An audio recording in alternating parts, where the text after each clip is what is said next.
Time now for the morning rush. This morning we now know more about those involved in the shooting that left a UNM student dead and an NMSU basketball player wounded. Now, court documents show Brandon, Travis, Jonathan Smith, and Eli, whose last name was not mentioned, are all UNM students. They wanted reportedly revenge on Michael Peak after getting into a fight with him. This was at a UNM NMSU football game in Las Cruces last month. Bernalillo County DA's office is now looking to keep Jonathan Smith behind bars until trial. Meanwhile, UNM President Garnett Stokes is speaking about the incident. In an email sent to students and faculty, she states in part she remains committed to the safety and security of UNM while acknowledging the challenges they face as an open campus in an urban environment. Happening today, the teen who killed a motorcyclist while racing is set to be sentenced. 2 years ago, Nayeli Martinez crashed into 64-year-old Thomas Kalipuri on Central and fled the scene. Last month, the now 20-year-old pleaded guilty to vehicular homicide.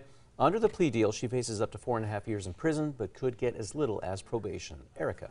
And here's a look at our school day forecast. 26 this morning. It is a cool start, so wear your winter layers. And by the afternoon, we'll be making it back into the low 50s, but we will be a bit cloudier today. We are learning now more about the shooting that killed 5 people on Saturday night. That's when a gunman opened fire on patrons at a gay nightclub in Colorado. At a news conference yesterday, Colorado Springs officials also named the 2 patrons who subdued the shooter and praised them as heroes. They are Thomas James and Richard Fierro. Police say they've tracked nearly 700 tips and conducted more than 90 interviews in their search for the person who murdered 4 Idaho students.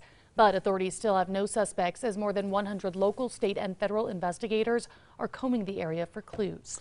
Fresh off the midterm elections, Republican lawmakers are promising investigations into the southern border, the origins of COVID-19, and Hunter Biden's business dealings once they officially take control of the House in January.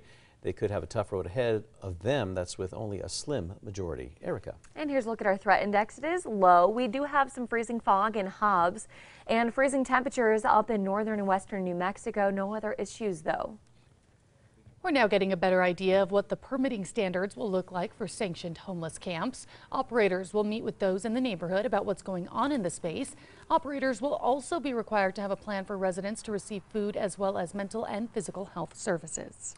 City councilors are taking aim at fees that add on extra costs for renters. A proposal would protect renters from what advocates say are unaffordable fees. Now, a second ordinance would also require rental property owners to pay permitting fees and provide information including the number of vacant units, rental rates, and proof of housing code compliance. It is now easier for vendors to operate in the city. A new ordinance will allow vendors to pay for 1 permit to operate in farmers markets across Albuquerque. Previously, they've had to have a license for each market they were in. Now, vendors will pay $50 for a permit for the year. Erica. All right, and let's get a check on traffic. The maps are looking clear, no accidents or slowdowns. Trackers going south on I-25 near the Lead and Coal exit, and everything's still moving at speed.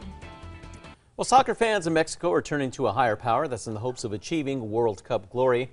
Fans are flocking to the parish of San Gabriel Archangel in Mexico City to visit a statue of the baby Jesus dressed up in the uniform of the Mexican national team.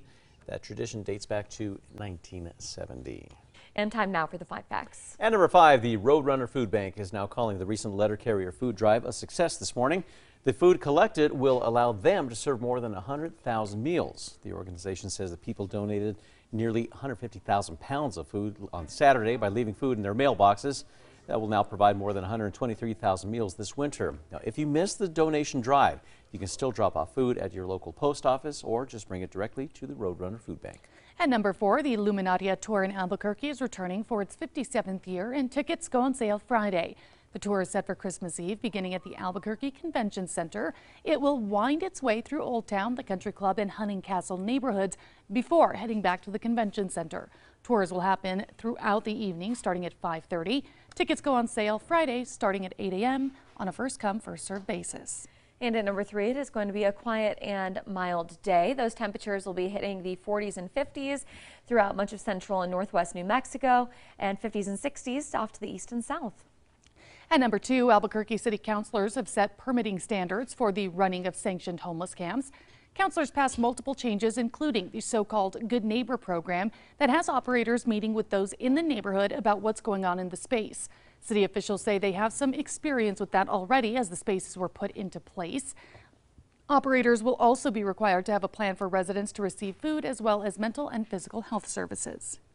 At number one, we now know more about those involved in the shooting that left a UNM student dead and an NMSU basketball player wounded.